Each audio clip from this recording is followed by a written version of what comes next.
o'zgarmasang olam o'zgarmas. O'zing o'zgarmasang, olam o'zgarmas.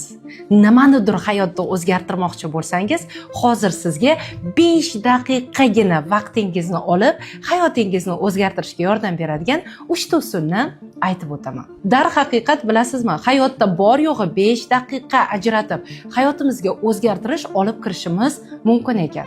Masalan, kun davomida 5 daqiqa vaqtingizni sarflab, biron bir kitobni 5-10 betini o'qishingiz yoki bo'lmasam 5 daqiqa vaqtingizni sarflab har kuni jismoniy tarbiya bilan shug'ullanishingiz va yana bir juda katta natijaga erishtiradigan 5 daqiqa vaqtingizni oladigan kuningizni rejalashtirishdan boshlashingiz ham ishoning o'sha kunni boshqa kunlarga nisbatan natijaviyligini juda yuqoriga olib chiqishiga yordam beradi.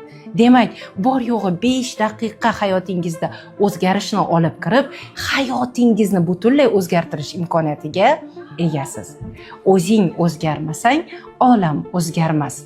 Agar shunga o'xshash axborotlar sizga qiziq bo'ladigan bo'lsa, albatta menga obuna bo'ling va like bosishni unutmang.